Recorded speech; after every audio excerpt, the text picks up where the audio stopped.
Hello everybody, welcome back to another video. I hope you're all having a lovely weekend so far. Happy Sunday if you're watching this on the day that it comes out.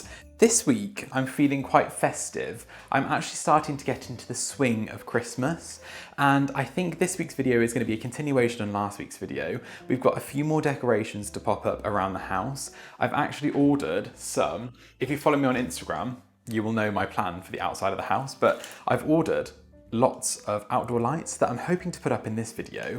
It is currently raining, or it has just stopped raining and it's now a bit sunny, so I might be able to go out and do it in a second. But the plan is to fully decorate the outside of the house with warm white lights. We're not going colourful on the outside, but I've ordered some wreaths, a Christmas tree stand, and some lights all to pop around the house. We're going to try and make this house feel more festive, as I think last week only the Christmas tree was up, so we definitely need a few more bits around the house. But I thought before we get all the lights up, which I'm probably gonna have to do in a second because it's getting dark, I wanted to really quickly bake a cake. I've never had a bundt cake before. I believe it's a German Christmas cake, and I was scrolling through my Instagram the other day and I follow someone called Lauren McDermott, who I'm sure you're all aware of, but she has the most beautiful content and this recipe looked absolutely incredible, so I will leave it linked down below. But I thought, let me try and make a bundt cake. I'm really bad at making desserts for Christmas. I feel like most of the time and energy gets consumed by like the main Christmas meal. So I think over the next few weeks, I'm gonna be testing and trying some desserts, maybe some sides, maybe some entrees, some like little plates as well. But I feel like on Christmas Day, I always just forget to even make breakfast for everyone. I know that's really bad and a really bad thing to admit as a host. But I wanna get a bit better at organizing that sort of stuff. So we're gonna try this week and make a bundt cake. I think it's a ginger, I'll get the recipe in a second, but I think it's like a festive ginger spiced cake. How many times have I just said cake? Let's go ahead and make the cake, get it all in the oven, and then I think we're gonna continue, hopefully, with all the Christmas decorations. So grab yourself a nice cup of tea, cup of coffee, maybe even a hot chocolate, and get ready for another, hopefully, cozy video. Tell me if I'm alone in this one, but when I bake, cook, or I'm just spending time in the kitchen, I love to light a candle. And I know that sort of defeats the purpose of cooking because it's meant to, you're meant to smell what you're cooking. But I really love to light a candle. The candle we're going for today is a diptyque. I think it's the amber candle. They very kindly sent this to me the other day. And it's such a beautiful scent. I've only ever smelt it in the shops. So thank you so much, Diptyque, for sending this to me. It's this one, if you wanted to know. Really lovely sort of woody smell. So yeah, that's candle of choice today. So first we're gonna preheat our oven to 160. I'm hoping this isn't gonna feel like a cooking show, but I'm just gonna talk you through what I'm doing as I'm doing it. First, we're gonna start with our flour. You need 345 grams. And I think you need to mix all your spices together. So we're gonna do ground ginger, ground cinnamon, ground nutmeg, allspice, and I think bicarbonate soda and baking powder as well. So it's 1 1/4 teaspoon of ground ginger. We are 1 teaspoon of ground cinnamon, 1/4 teaspoon of allspice, 1/4 teaspoon of ground nutmeg, 1 teaspoon baking powder, 1/2 teaspoon of bicarbonate soda.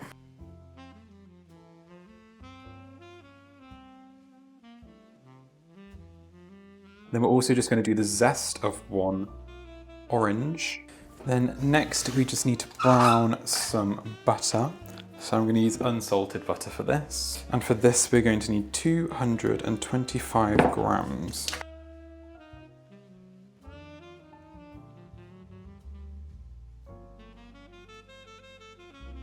We're then going to combine all of our wet ingredients together, and then we're going to add it to the dry ingredients after. So I'm going to crack some eggs. For this I'm going to do 4 medium eggs.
Okay, so I haven't fully planned out how I'm going to do this, but I have command strips that I could stick to the render around the window, or I've got gutter hooks that I could hang from the gutter.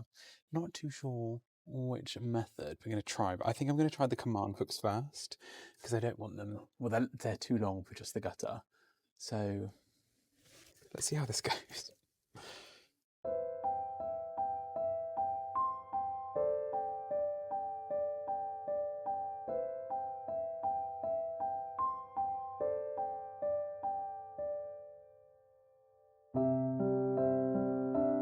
So this is what we're working with so far. I couldn't attach it to the windows because the command strips weren't sticking. I think I obviously need to leave them a little bit longer, but time is not on my side. So I think this doesn't look awful. I just can't figure out whether to do it sort of straight or whether to droop them like they are. Obviously that's just a really quick droop, but I might sort of pretty it up and maybe try and cable tie the sides of the lights into the side of the window. I'm not too sure. Or maybe come around the whole bay window. Let me try something else and I'll check back in with you guys in a second.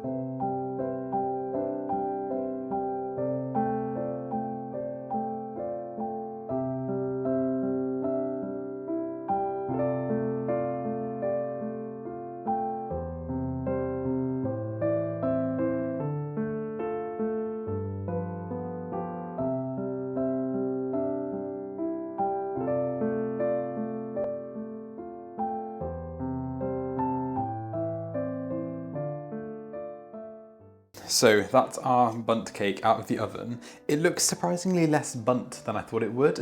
I think that's because the mold that I bought is less like stripy, so this one looks a bit flat. So I probably will have to invest in a new, I know there's lots of antique copper ones, so I might have to invest in an antique one or something like that if this turns out nice. So now we're just gonna make the icing. I think all we have to do is mix icing sugar, mascarpone, I think double cream in case it gets thick. We're going to do 100 grams of icing sugar.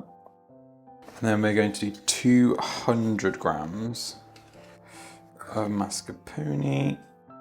And then because I like, maybe I don't want it that sweet, it's 1 to 2 tablespoons of maple syrup. I might start with a 1 taste test and then add another if I think it's needing it. Half a teaspoon of vanilla extract. And now we're just going to whisk this until it sort of comes together. And then, like I said, we might add some double cream just to make the texture a bit nicer.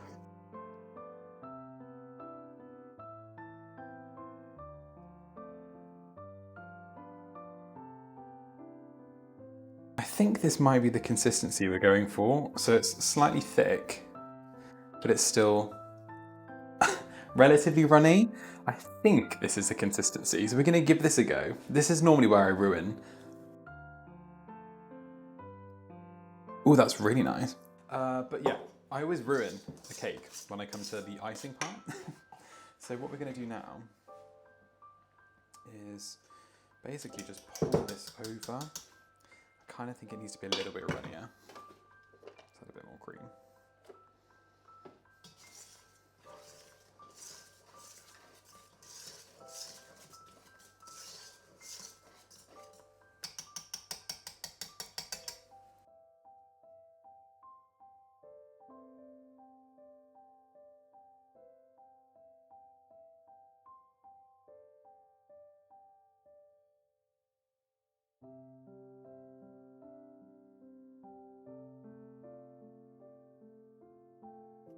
Okay, I'm actually quite pleased with this, my first attempt. I'm not sure what it's meant to look like. I might just look at the reference photo now because I have a feeling it's not meant to look like this. And then I'm just going to top this with some Italian mixed peel. I think this is candied orange and lemon peel, but I think this will look quite nice, just dotted over.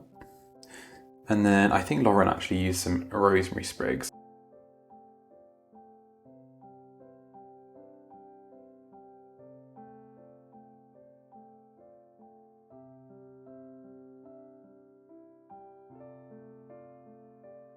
So there we have, I'm not sure if you can see on the camera because it is quite dark, our orange and ginger festive bundt cake.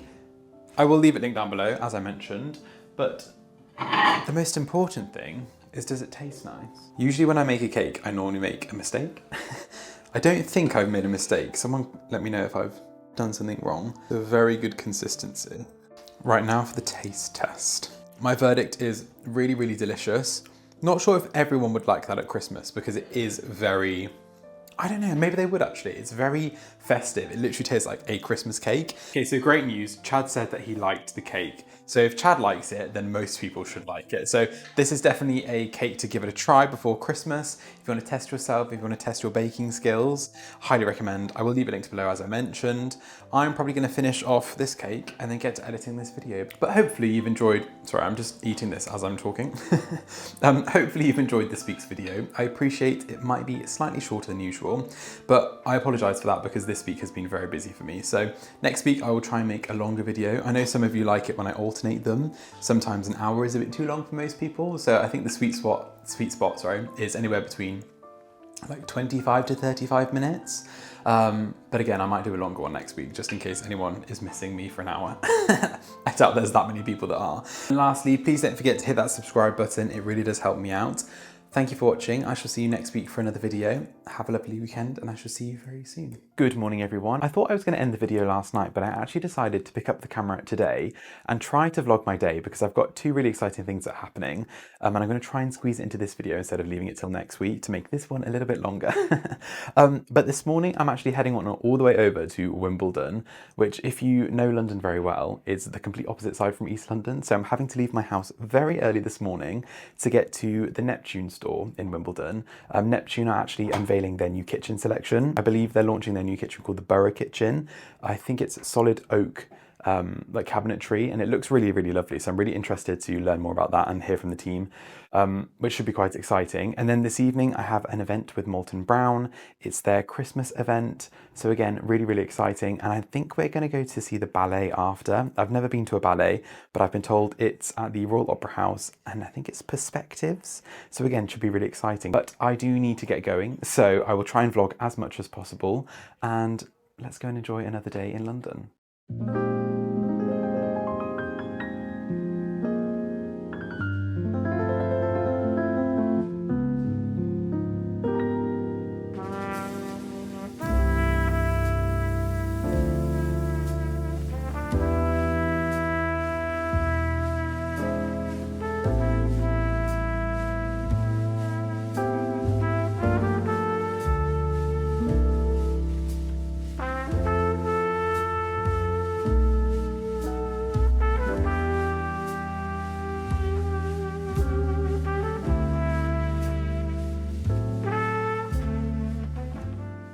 That everything you need from a kitchen, you connect these three pieces.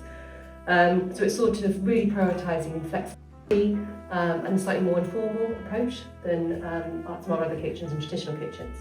And we're really proud of the result, as Steph said. So it's a lovely sort of, you can see, blend of mid-century Scandinavian design, but with a British twist and all the lovely details that you'll be used to from Neptune. Like Steph said, it's our 30th anniversary. And it's really lovely to have this freestanding collection, particularly because it harks back to our very first collection, which was designed by John St Hilgich 30 years ago, and that was a freestanding kitchen. So it's a lovely tying back to our heritage. With you and your home, and it can be in your kitchen, your apartment, potentially your pool house, your second space, so really move with you as you grow in your family life. Prep area, and then we've got a really designed for everything you need.